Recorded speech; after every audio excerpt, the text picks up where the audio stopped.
You know, I never thought I'd be the guy standing on my porch with a shotgun, staring down a bunch of goons sent to scare me into submission. But life has a way of throwing curveballs you don't see coming. My name's Tom Harper, and my little slice of heaven, a 40-acre dairy farm in Willow Creek, Tennessee, has been in my family for 3 generations. Every fence post and barn beam soaked in my granddad's sweat, my dad's stubbornness, and my own long nights worrying about the herd. When those HOA vultures thought they could bully me into signing over my freedom, they didn't count on my dog Duke, my old 12-gauge, or the sheriff showing up just in time to turn their whole game upside down. It all started one night when the world went quiet, too quiet. My cows, usually muttering softly out in the pasture, just stopped. That eerie stillness hit me like a punch to the gut, and when I heard the crash of my front gate splintering, my heart kicked into overdrive. I grabbed my boots, my hands shaking as I yanked them on, and Dukami German Shepherd, trained to guard this place like it's his own kingdom, started growling low, his fur bristling. Through the window, I saw headlights slicing through the dark, not friendly ones either, but the kind that sweep back and forth like they're hunting something. I knew right then this wasn't just kids messing around, this was trouble, real trouble.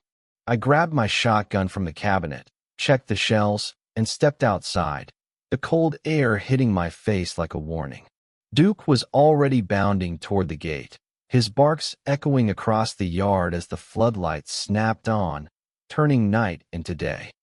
What I saw made my stomach twist. 3 guys in dark hoodies, one swinging a crowbar like he was auditioning for a mob flick, my gate hanging off its hinges like a broken jaw, and out in the pasture, my cows huddled together, spooked. Worst of all, one of my calves was down, a nasty gash on its leg, blood pooling in the dirt. Those bastards had scared my herd into a stampede, and now one of my animals was paying the price. I don't know if you've ever felt that kind of rage, the kind that burns so hot you can barely see straight. But I was there, ready to do whatever it took to protect what's mine. Duke didn't wait for orders. He charged the guy with the crowbar, moving like a missile, teeth bared, and the thug stumbled back, dropping something as he scrambled for their SUV. I raised my shotgun, fired a warning shot into the sky boom, loud enough to wake the whole county, and shouted, "Get the hell off my land, and tell whoever sent you Tom Harper doesn't roll over." The other 2 froze, their tough guy act crumbling as Duke stood at the property line, snarling like he was ready to eat them alive. They piled into their vehicle and peeled out, taillights fading into the night. I knelt down, picked up what the guy dropped, a wallet of all things. Inside was a driver's license for some guy named Ethan Cole and a crumpled receipt for a consulting fee paid by Willow Creek Estates HOA. That's when it clicked. This wasn't random. This was a message from Cynthia Blake, the HOA queen who'd been hounding me for months to join her little empire. Cynthia showed up the next morning, rolling up in a shiny Lexus, all perfect hair and fake smiles, like she was selling me a timeshare instead of my own destruction. She stepped out, heels clicking on my gravel driveway, carrying a leather briefcase stuffed with papers. "Mr. Harper," she said, her voice dripping with that condescending sweetness you'd hear from a used car salesman. "I heard about your unfortunate incident last night. Such a shame. Our homeowners association could prevent this kind of thing, you know, with proper security and community standards." She handed me a contract, thick as a phone book, and I swear her eyes didn't even flicker when she glanced at my busted gate, like she'd seen it coming.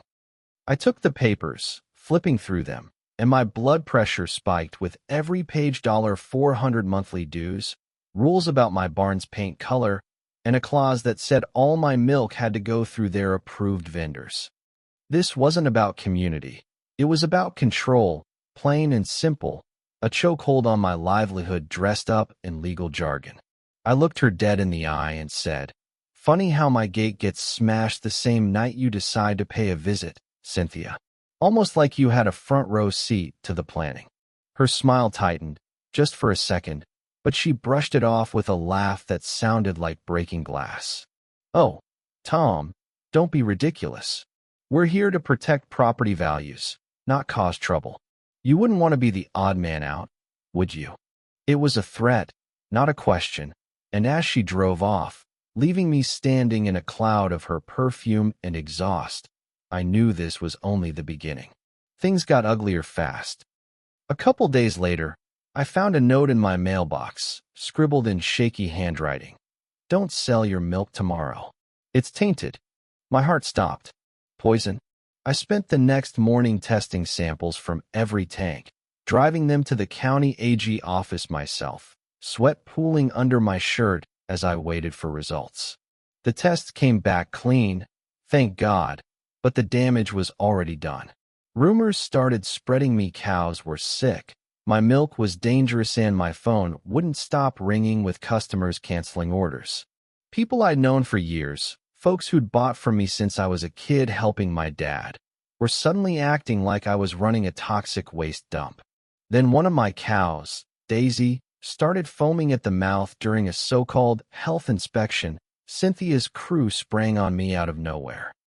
They marched into my barn, a dozen of them, acting like they owned the place, snapping pictures of Daisy's distress like it was proof of something.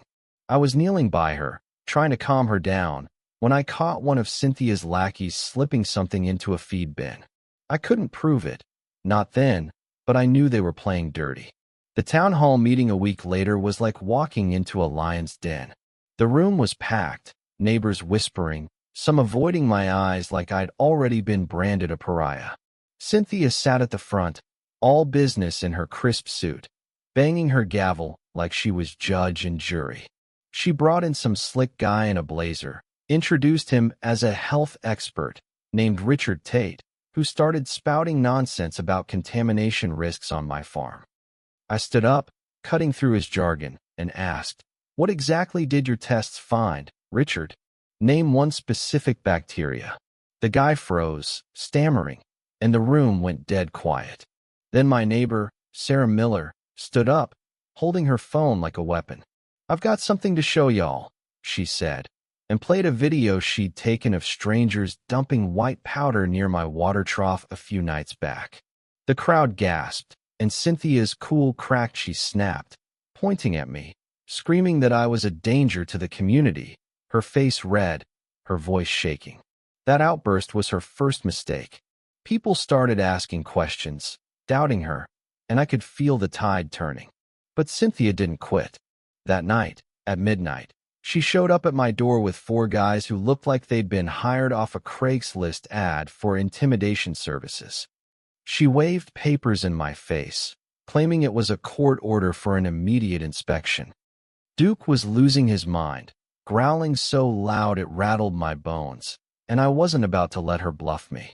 "Court orders don't come at midnight with hired muscle, Cynthia," I said through the chain door. "You're done." Her goons started circling my porch, one reaching for a window, but Duke was faster, shot through the door, tackling the biggest guy, teeth sinking into his arm as the thug screamed. I stepped out, shotgun raised, and fired another warning shot into the sky, the boom cutting through their bravado. "Next one's not going high," I said, my voice steady despite the adrenaline. They froze, and when I mentioned Sheriff Daniels was on his way, they started backing off. The sheriff's cruiser rolled up minutes later, lights flashing, and my old college buddy, Mike Larson, a reporter, hopped out with a camera, recording everything. Sheriff Daniels took one look at Cynthia's court order and laughed a dry, no-nonsense laugh. "This is fake as a $3 bill, he said, holding up the papers, pointing out forged signatures and typos no real judge would sign off on. He cuffed Cynthia right there, her face pale, her eyes wide with panic, and her goons were rounded up faster than you can say federal offense. Mike was grinning, already typing notes for what he called the story of the year. Turns out, Cynthia wasn't just a local nuisance, she was part of a multi-state scam, bullying farmers into signing over their land or livelihoods to her fake HOAs, raking in millions while ruining families. By morning, the feds were at my farm, piecing together a case that spanned 6 states and 80 victims. Cynthia's crew had used fake inspectors, forged documents, even hired actors to stage health scares. The guy Duke bit spilled everything: bank records, emails, the whole playbook. My neighbors, the same ones who doubted me, started showing up with apologies, homemade pies, even offers to cover my vet bills. Sarah organized a community dinner, and we talked about starting a real neighborhood watch, one built on trust, not threats. The AG department fast-tracked my cow's new ear tags, and the local paper ran a feature on Duke, calling him Willow Creek's hero dog. Kids from the elementary school stopped by with drawings of him, and I'll admit, seeing those little cow-shaped cookies they baked made me choke up a bit. Standing on my porch now, watching my herd graze under a pink sunset, their new tags glinting, I can't help but think about how close I came to losing it all. Every attack me gate, my calf, my reputation felt like the end, but it was those same attacks that gave the feds what they needed to take Cynthia down. Her arrogance, her need to keep pushing, was her downfall. But here's the thing that keeps me up at night. She looked at me as they cuffed her and said, "This isn't over, Tom. I've got people you'll never see coming." Was she bluffing, or is there someone else out there, waiting in the shadows? I don't know, and that uncertainty gnaws at me, even now. So, I'm asking you, what would you have done? Would you have signed that contract to make the trouble go away? Or would you have fought like hell, like I did, with a dog, a gun, and a whole lot of stubborn? Drop a comment. Tell me your take. Was I right to stand my ground, or did I just get lucky? If this story hit you, hit that like button, share it with someone who needs to hear it, and maybe even click that super thanks to keep this channel going. This is Tom Harper, signing off from Willow Creek, where we don't back down when it comes to what's ours. Stay strong, y'all.